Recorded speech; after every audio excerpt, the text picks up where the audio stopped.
ಬೆಳಿಗ್ಗೆ ಬೇಗ ಎದ್ದೇಳಲಿಲ್ಲ ಅಂದರೆ ಎಲ್ಲರ ಮನೇಲಿ ಯೂಸ್ ಮಾಡೋದೇ ಲಾಸ್ಟಿಗೆ ಫ್ಯಾನ್ ಆಫ್ ಮಾಡೋ ಟೆಕ್ನಿಕ್. ಇವತ್ತು ನಮ್ಮ ಮನೇಲಿ ಕೂಡ ಅದೇ ಟೆಕ್ನಿಕ್ ಯೂಸ್ ಆಯಿತು. ಆಮೇಲೆ ಮನೇಲಿ ವೈಫೈ ಬರ್ತಿಲ್ಲ ಅಂತ ಗೊತ್ತಾಗಿ ಮೇಲ್ಗಡೆ ಹೋಗಿ ರೌಟರ್ ಚೆಕ್ ಮಾಡಿದಾಗ ಅದು ಕೂಡ ಸರಿ ಇತ್ತು. ಜಿಯೋ ಫೈಬರ್‌ಗೆ ಕಾಂಟ್ಯಾಕ್ಟ್ ಮಾಡಿದ್ದಕ್ಕೆ ಸರ್ ಪಾಸ್ವರ್ಡ್ ರೀಸೆಟ್ ಮಾಡಿ ಅಂದರು. ರೀಸೆಟ್ ಮಾಡಿ colour which colour do you choose ಅಂದ್ಕೊಂಡು ರೆಡ್ ಕಲರ್ ಚೂಸ್ ಮಾಡಿ ಅದನ್ನ ಹಾಕ್ಕೊಂಡು ಕಾರ್ ರ್ಯಾಲಿ ಇತ್ತು. ಕಾರ್ ರ್ಯಾಲಿ ನೋಡೋಣ ಅಂತ ಹೇಳ್ಬಿಟ್ಟು ಹೊರಟೆ. ಮಳೆ ಫುಲ್ಲು ಬರ್ತಿದೆ ಅಂತ ಗೊತ್ತಾಯಿತು.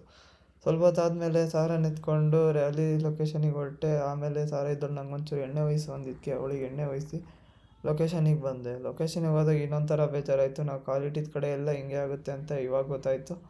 ಅಲ್ಲಿ ರ್ಯಾಲಿನೇ ಕ್ಯಾನ್ಸಲ್ ಮಾಡಿಬಿಟ್ಟಿದ್ರು. ಆಯ್ತು ಅಂದ್ಕೊಂಡು ಮನೆ ಕಡೆ ಬೇಜಾರಲ್ಲಿ ಫುಲ್ ಹೊರಟೆ. ಮನೆಗೆ ಬಂದಿದ್ದ ತಕ್ಷಣ ಫ್ಲಿಪ್ಕಾರ್ಟ್ ಆಫೀಸವರು ಫೋನ್ ಮಾಡಿದ್ರು, ಸರ್ ಪಾರ್ಸಲ್ ಇದೆ ಅಂತ. ಅದಕ್ಕೆ ಅದನ್ನ ಇಸ್ಕೊಳ್ಳೋಣ ಅಂತ ಹೊರಟೆ. ಆವಾಗ ಓರಿಯೋಗೆ ಇಷ್ಟೆಲ್ಲ ಫ್ಯಾನ್ ಬೇಸ್ ಇದೆ ಅಂತ ಇವಾಗಲೇ ಗೊತ್ತಾಗಿದ್ದು. ಪಾರ್ಸಲ್ ಇಸ್ಕೊಂಡು ಮನೆ ಕಡೆ ವಾಪಸ್ ಬರ್ತಿದ್ದೆ ಅಷ್ಟೊತ್ತಿಗೆ ರಾಹುಲೇ ಇದ್ದವನು, ಬಾ ಆಚೆ ತಿನ್ನಕ್ಕೆ ಹೋಗೋಣ ಅಂದಿದ್ದಕ್ಕೆ ಅವನ ಜೊತೆ ಶಾಸ್ತಾನು ಬಂದಿದ್ದ. ಆಚೆ ತಿಂದ್ಕೊಂಡು ಮನೆಗೆ ವಾಪಸ್ ಬಂದ್ವಿ. ಅಷ್ಟೇ, ಪೀಸ್ ಔಟ್, ಬಾಯ್.